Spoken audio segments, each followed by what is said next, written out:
The 2025 KHQA Girls Basketball Do or Die Team. The 2025 All Do or Die Girls Basketball Honor Squad.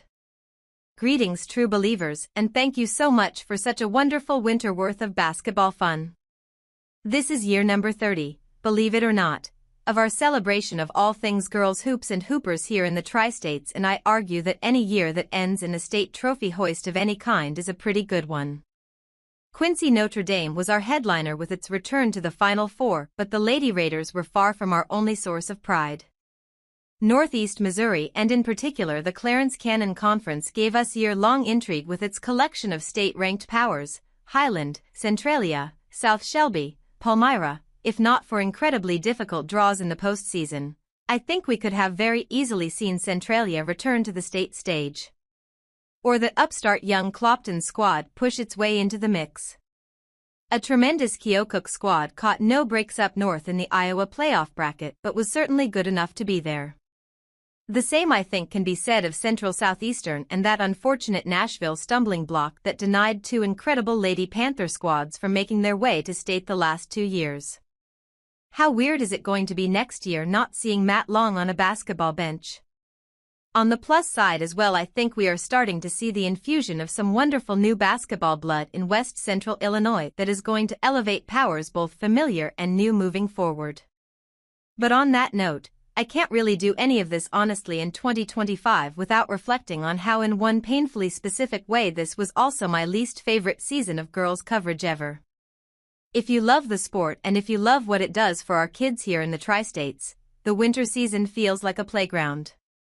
The world may be cold and dreary, but we go to the gym as our gathering place as communities, and we get to watch our kids play a game that warms us with pride in them and the schools we cheer. It is an almost unreal haven from the real world. And that illusion got shattered in the most gut-wrenching manner possible when Reese Ramsey left us. In scuba diving, there is this very real and dangerous phenomenon that happens when you attempt to surface from the ocean deep to quickly called the bends. The speed with which the Pittsfield Lady Saukees narrative went from utter elation to unprecedented sadness is as close to a case of the emotional bends as so many of us have ever experienced. Even so many who only knew Reese as that really talented freshman opponent or that flickering source of highlight goodness on their TV during the sportscast. I struggle to remember one time in my 3 decades of sports coverage where one moment so paralyzed us all. Every parent and grandparent's worst nightmare. And to some degree, all of us shared in it. Still share in it. Which makes it almost unfathomable to think what Brooks and Jody and Heath and Sally and the entire extended Saukee family are trying to soldier through on a daily basis. All we have to offer them is our love and support, and I hope they feel it still. There is never much comfort to be gleaned from such a thing, but it is such a beautiful tribute to the quality of life Reese lived in just 15 short years that her legend will never be forgotten, and that her best qualities will be amplified and emulated by a generation of young women for years to come, in basketball and in life. We should all be so fortunate that when our story is done that it meant and moved people so positively to be their better selves. And Reese did that, does that even now. If there is even a shred of consolation to be found in any of this, it is that world was, and more importantly will be, a better place into the future because of Reese Ramsey.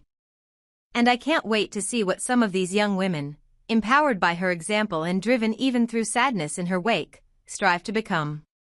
I'd almost remind you all what we are as a community when we all rise together as one, through joy and pain. And in that spirit, the annual disclaimer on all things do or die teams. The awards you see below are nothing but our highly subjective, completely opinionated take on what was an incredibly fun winter's worth of basketball. We are not experts in any sense of the word. I assure you, our picks here have no impact on recruiting, college scholarships, or future success. This column is provided for nothing more than entertainment purposes and should be enjoyed in that spirit. If you want to have a healthy, constructive, positive debate with us over any pick or omission, I am happy to do so with you, as you can contact me, qr@sbgtv.com, and we can better illustrate our points and why we made them, and I am certainly willing to hear you out. In the end, what we do here is merely a reflection of our opinion, nothing more. No more meaningful or valid than the basketball opinions of anyone else. And I hope no one takes too much offense or too overheated over the prattle and ramblings here within. Some component of these rewards as well is reflective of character and citizenship. As ever, if a player is suspended for conduct detrimental to his team, and it comes to our attention, said player will not be honored as a first-team all-do-or-die picket, regardless of how robust or impressive their own court achievements have been.